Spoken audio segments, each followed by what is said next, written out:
영상을 좀 잘 만들고 싶어가지고 공부를 하다 보니까 사진에 관련된 책도 많이 읽게 되더라고요. 사진에 관련된 책에서 좀 공통적으로 하는 얘기가 반드시 수평을 지키라고 해요. 반드시 지키라고 하고 중요하다고는 하는데 그 이유를 정확히 설명해 주는 데가 없었어요. 저도 납득이 안 돼가지고 의문점만 가지고 있었는데 이거를 내가 직접 나가서 수평을 막 기울이면서 찍어보면 뭔가 배워지는 게 있지 않을까 싶어서 해봤는데 진짜로 이제 조금 뭔가 알겠어요. 왜 수평이 중요한지 제가 배우고 뭐 책에서 공부한 거 이걸 좀 설명을 드려볼게요.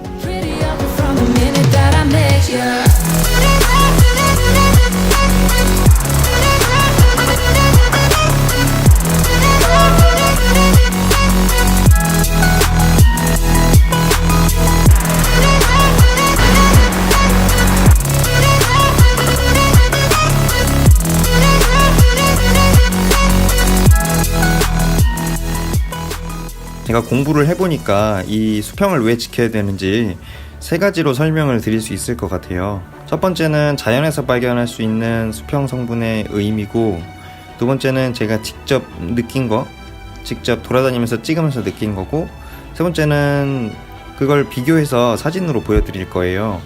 먼저 자연에서 발견할 수 있는 거는 새들이 날아다닐 때 방향을 공중에서 하늘을 날면서 방향을 꺾을 때는 이렇게 몸을 기울이잖아요.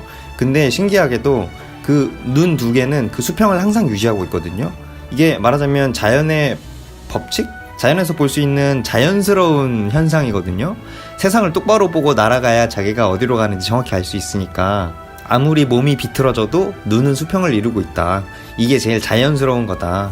그래서 수평을 지키는 것이 자연스러운 일이고, 제가 직접 사진을 찍으면서 뭐 영상을 찍으면서 느낀 게 수평을 안 지키면은 뭔가 잘못됐다라는 느낌을 받아요. 근데 이게 그냥 막상 생각할 때는 뭐가 잘못됐는지는 모르겠지만 뭐가 잘못되긴 잘못됐어요. 한 가지 제가 확실하게 알 수 있는 건 이 수직 성분인데, 어떤 기둥이 하나 수직으로 세워져 있다고 하면은 이쪽에서 바라보든 이쪽에서 바라보든 아니면 반대쪽에서 바라보든 우리가 정상적으로 이 기둥을 바라보고 있으면은 여기서도 똑같이 이 모양으로 보이고 여기서도 똑같이 이 모양으로 보이거든요.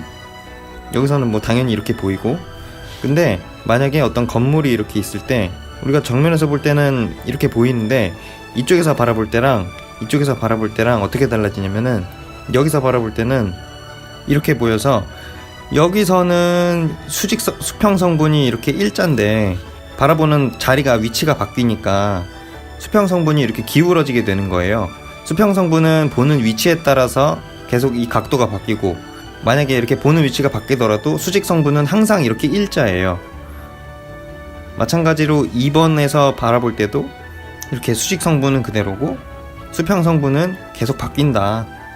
여기서 중요한 거는 어느 위치에서 보든 내가 그 두 눈을 수평을 이루면서 멀쩡하게 보고 있다면 이 수직 성분은 절대로 바뀌지 않고 각도가 바뀌지 않고 이대로 수직으로 유지가 된다는 거죠.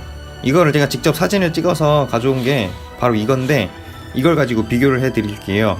기둥이 약간 좀 삐뚤어져 있기는 하지만 제가 위치를 바꿔가면서 사진을 찍었더니 수직 성분, 이 기둥은 그대로인데 위 지붕은 자리를 바꾸면서 찍었더니 계속 각도가 바뀌어요.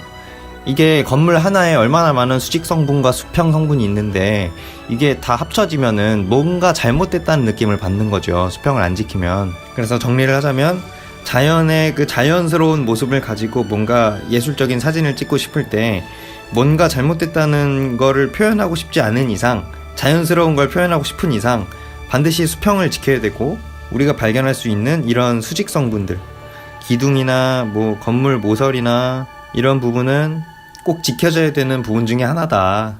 그러니까 뭔가 잘못됐다는 느낌을 의도적으로 주고 싶을 때는 이렇게 기울여도 되고, 사진에 관련된 책에서 그렇게 수평을 강조하는 이유는 사진은 그냥 한 장의 메시지잖아요. 그냥 한 장으로 끝나는 거기 때문에 완전히 뭐 잘못됐다고 보여줄 거면 그 한 장을 기울여서 찍으면 끝나는 거긴 하는데, 우리가 영상을 만들 때는 조금 기울여서 찍었다가 다시 멀쩡히 찍었다가 기울였다가 뭐 아무튼 이런 거를 일부러 내가 주면서 계속 바꿔가면서 어떤 계속 연속적으로 메시지를 계속 던질 수 있잖아요, 영상으로. 그래서 영상이 좀 더 자유로운 것 같아요, 사진보다는. 사진은 너무 함축적이고 영상은 그래도 풀어서 보여줄 수 있으니까. 그래서 영상을 만드는 입장에서는 이거를 뭐 수직 성분의 어떤 의미, 수평 성분의 의미, 수평은 계속 위치에 따라 바뀐다, 뭐 이런 거를 알고 있으면서 그거를 내가 사용할 수 있으면 되는 거죠. 책에서 배우는 이론은 사실 딱 그 이해만 딱딱 한 다음에 그거 가지고 직접 나가서 찍어보는 게 더 배워지는 게 많은 것 같아요. 앞으로는 더 나가서 촬영하고 이런 거를 더 몸에 익혀야 될 것 같습니다. 이게 또 편해져야 그 편한 사이에 더 새로운 어떤 표현이 나올 수 있으니까 자주 해봐야 늘 것 같아요. 자주 나가서 찍어 오겠습니다. 또 괜찮은 팁 있으면은 가져올 테니까 구독 눌러주시고 같이 실력을 키워갔으면 좋겠습니다. 다음 영상에서 뵐게요. 고맙습니다. Pretty up from the minute that I met you.